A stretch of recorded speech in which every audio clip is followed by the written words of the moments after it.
G'day all. This is the what I'm calling the Nexus project. It is actually going to be a spirit box portal. These are the main parts that are coming together, which of course bringing together different parts to make a whole is what a Nexus is. So it's just a simple thing. These are the main needed parts.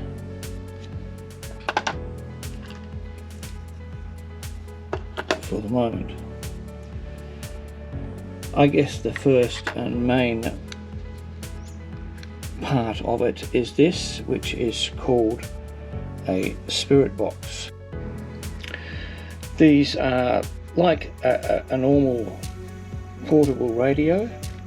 They're not very big, but they have been modified to allow the search function for the various frequencies of radio stations, both AM and FM, to when you use the automatic search function on most radios, once it reaches a station it will stop and listen to that radio until you press it again.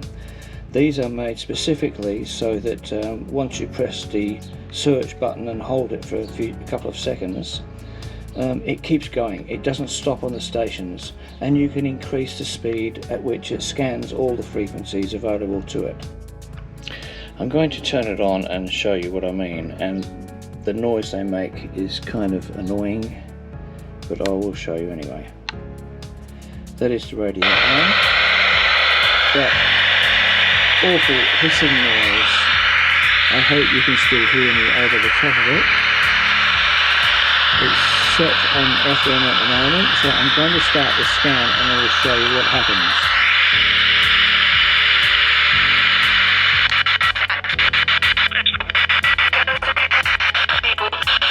So that static noise between stations, that gets really annoying after a while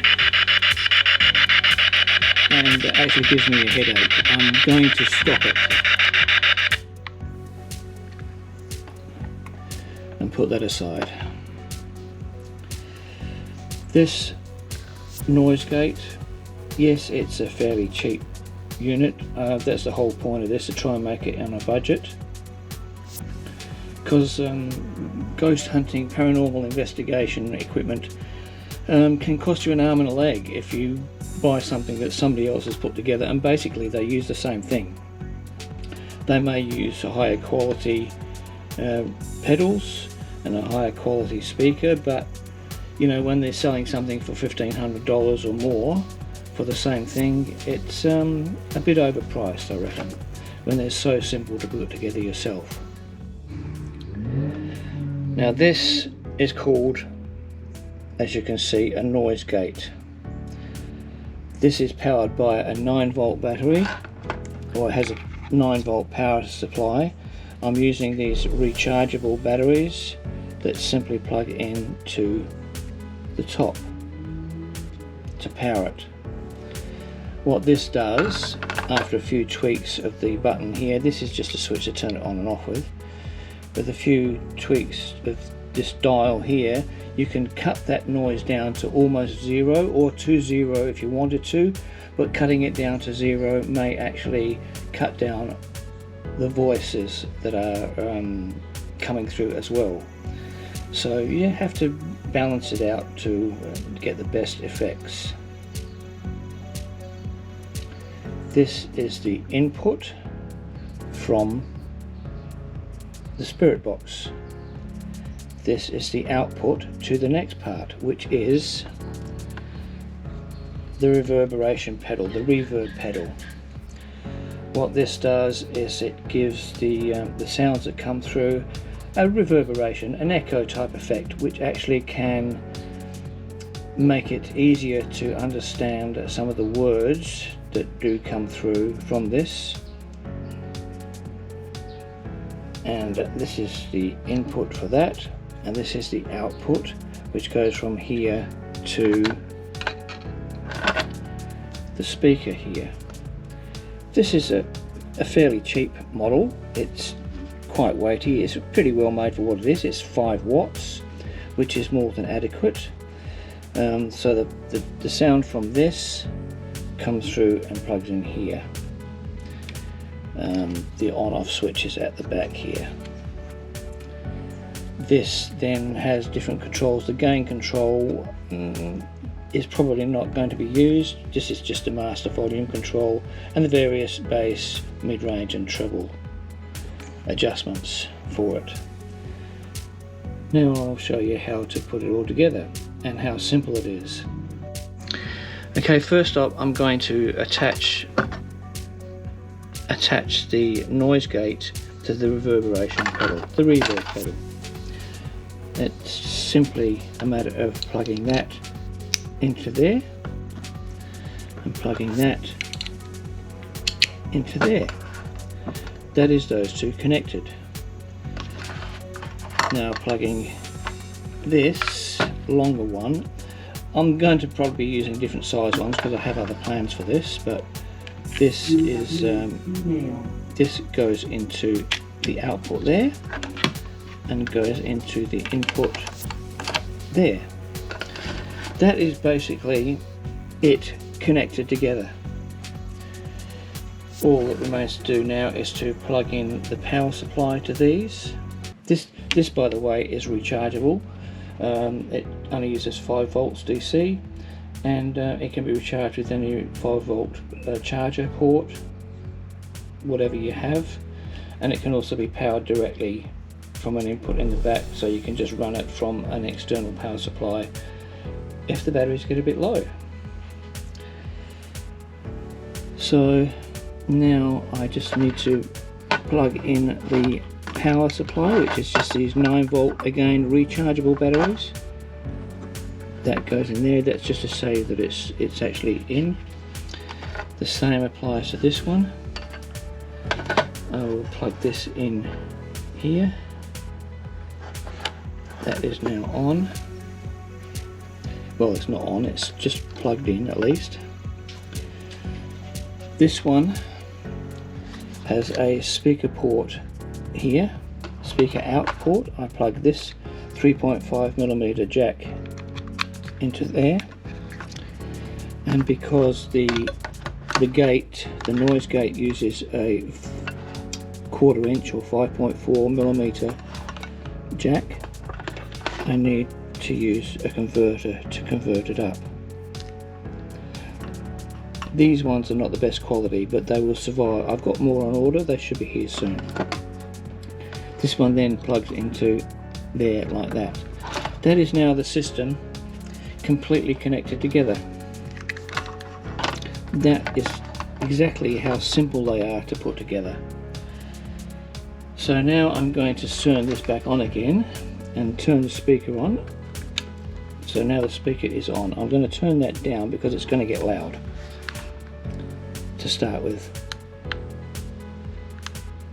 Okay, turn it on. And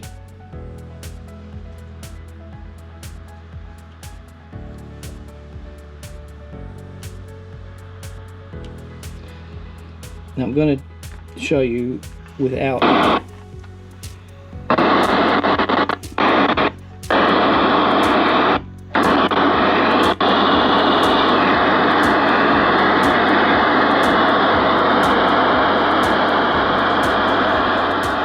That is the sound without the pedals being turned on. I'm going to start it scanning.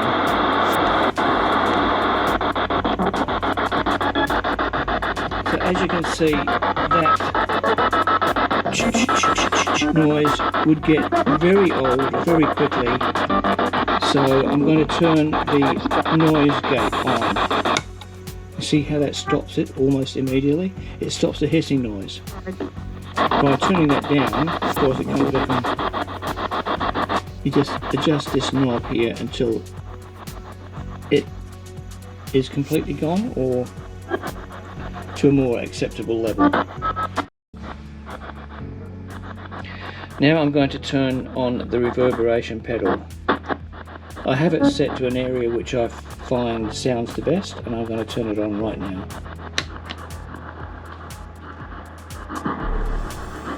You can see that echoey sort of effect it gives.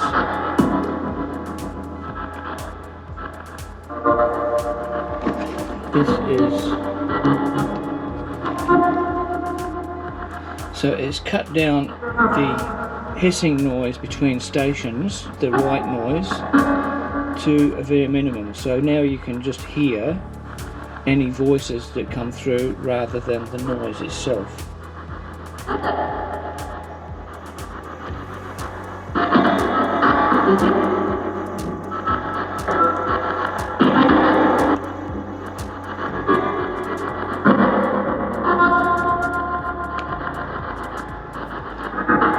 And the premise is that you ask questions and you often, or at least sometimes, get answers that seem to come from here that actually directly respond to questions by giving answers that seem to seem relevant to the question you've asked. That is the theory, and that's how they work. I'm going to just try something now, and that's probably nothing's going to happen, but we'll see. Are there any spirits present who would like to say something to me right now?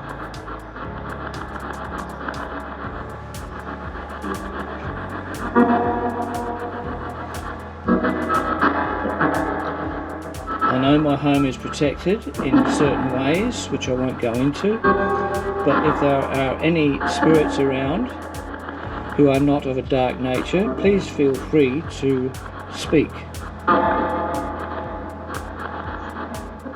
Use this device to manipulate the sounds that you need to speak to me.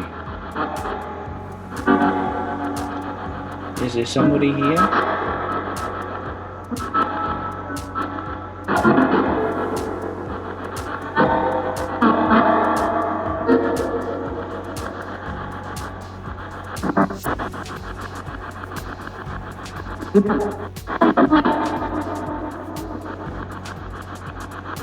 Could you repeat that? I didn't quite catch anything.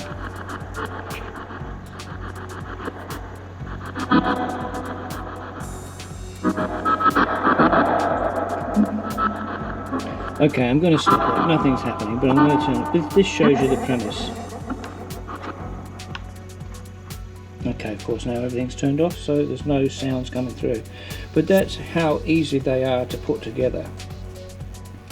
Even the budget pedals, they're actually guitar pedals, and this is a guitar amplifier, so that you can play your electric guitar and have a portable system with you. But of course they would probably be using a lot more expensive equipment because they're making music. I'm not making music, so I don't need to. Yeah, both of these are budget. This is budget. It's keeping the cost down. Probably the most expensive way of doing it is with the batteries. The batteries are not cheap to buy, so you could just get your normal 9-volt batteries and connect them up. But these ones, at least, I don't have to throw away. I can recharge them. I also have other methods I can use. I have other batteries which again were quite expensive. Rechargeable AA's, for instance, like these. These are rechargeable and they are a true 1.5 volts. A lot of the rechargeable AA's you get are actually only 1.2 volts. These are genuine 1.5 volts. And I can put those into something like this, which holds 6 of them, which of course 6 1.5 volts equals 9 volts. So I could use these to power the pedals if I needed to. What many people do is they stick these onto the sides of the speaker using heavy duty Velcro, which I have here. I'm not going to be doing that myself because I have another plan. I have ordered a box. I did order a box, but my visualization skills are not that great, and of course the thing I got is way too big. It'd be too much rattling around, so I've ordered a smaller one. The bigger one is quite nice, I'm going to keep it. I'll use it for something else, maybe for carrying all my other ghost hunting equipment around, such as my EMF meter and things like that. But yes, this is the box in question, the one that I have already got, and as you can see, if I compare it to the size of the speaker system, I mean, it's just way too big. Yeah, I mean, there's so much room inside that this stuff would rattle around. That's just the speaker cloth that I've got in there. It's a really nice box and not expensive, but I have got a different one on order, something much smaller. As you can see, the size of that compared to the size of that, I could put that all in sideways and still have more than half the box left. I'll use this for carrying other equipment around with me.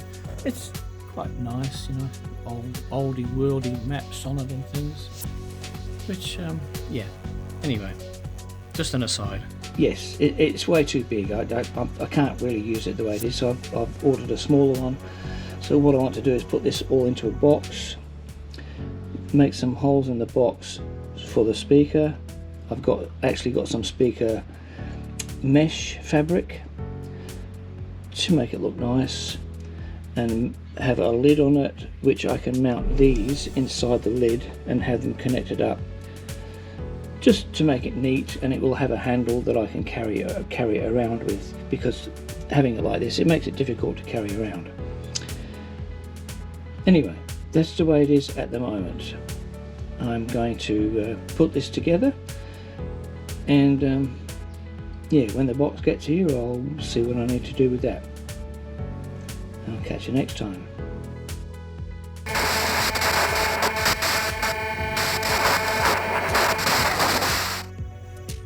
Behind the scenes, the bits you don't see. What a crappy mess. I'm using my tripod to hold my GoPro over the top, so all you basically see is this bit here. Cheap much?